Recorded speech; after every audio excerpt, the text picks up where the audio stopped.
पापा जी, ये मैं क्या सुन रहा हूँ? आप रिटायर होने के बाद दूसरी जॉब ढूंढ रहे हैं। मुझे कुछ कुछ ऐसे सुनने में आया। आप ये अखबार को लेकर क्या गोले गोले बनाते रहते हो? आप रिटायर तो हो चुके हो, फिर ऐसी क्या परेशानी आ चुकी है कि आप दोबारा से जॉब करने वाले हो?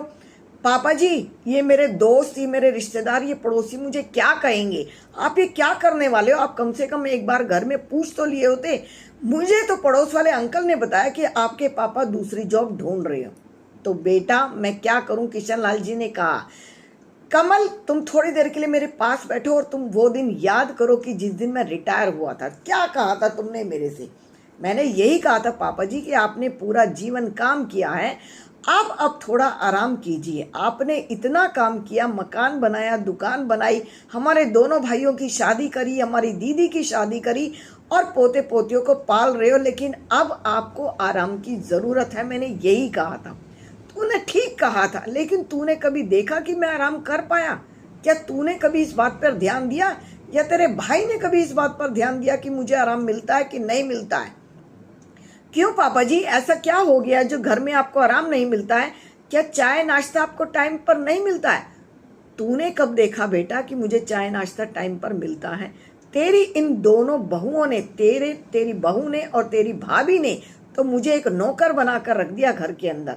कैसी बातें कर रहे हो पापा जी? तो तू एक काम कर, 2 दिन के लिए तू चुप होकर देख इस घर के अंदर क्या हो रहा है और क्या नहीं हो रहा है। ठीक है पापा जी, मैं देखता हूँ, और चुप रहना, किसी के को कुछ मत कहना। अब कमल चुपचाप बैठ गया था और चुपचाप ये देख रहा था कि कौन सी भाभी उसे क्या कह रही है और उसकी पत्नी उसे क्या कह रही है। पापा जी खाना खाने के लिए बैठे ही थे, तभी उसकी पत्नी ने कहा, पापा जी, वो बच्चों की बस आ गई है। बेटा, मैं खाना खा रहा हूँ, उसके बाद चला जाऊंगा। लेकिन बच्चे कब तक धूप में खड़े रहेंगे? बच्चों को लेकर आना है। खाना तो आकर भी खा सकते हो आप। थोड़ी देर में खाना कोई इतना ठंडा थोड़ी हो जाएगा। मैं दोबारा से खाना गर्म कर दूंगी, लेकिन बच्चों को लेकर आओ पहले आप।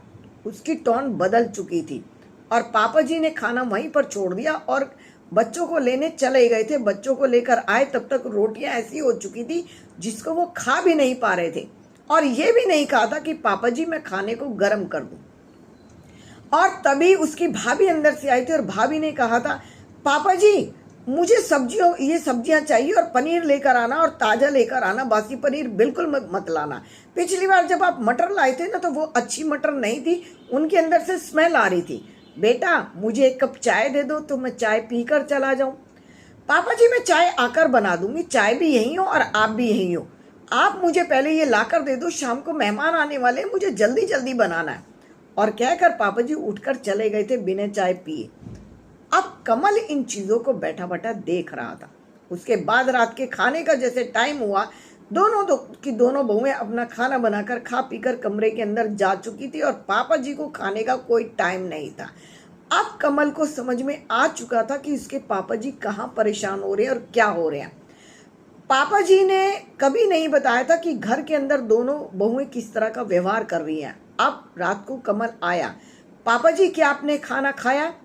तो पापा जी उसकी शक्ल देख रहे थे कि तूने देखा बेटा मुझे खाना मिला कि नहीं मिला? बच्चों को होमवर्क करा रही हैं दोनों बहुएं, अपने अपने बच्चों को लेकर बैठी हैं। लेकिन पापा जी खाना तो बन चुका है, बन तो चुका है, लेकिन खाने में आज क्या बनाया है? बच्चों की पसंद का पास्ता बनाया है बेटा। तो मैं पास्ता खा नहीं पाता हूँ, लेकिन बहुओं ने यह भी नहीं पूछा है कि आप क्या खाओगे क्या नहीं खाओगे। अब कमल समझ चुका था कि पापा जी दूसरी नौकरी करने के लिए क्या तैयार हो गए हैं। आजकल जो रिटायरमेंट के बाद बड़े बुजुर्गों की जो हालत घरों में हो गई है, वो शायद उनकी अपनी कमी से भी हो गई है। अपने को इतना मत ऐसे रखो कि दूसरे लोग उसके ऊपर हावी हो जाएं। मान सम्मान के साथ आपने नौकरी की है। जिस जगह नौकरी करते थे ना, वहां पर एक बेल बजाने से ही पानी आ जाया करता था।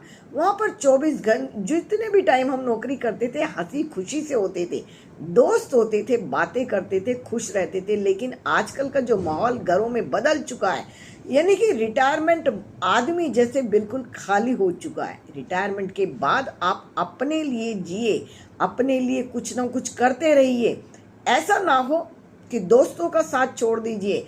भले ही पार्क में जाइए और दोस्तों के साथ बैठिए, अब किशन लाल जी ने कमल को समझा दिया था।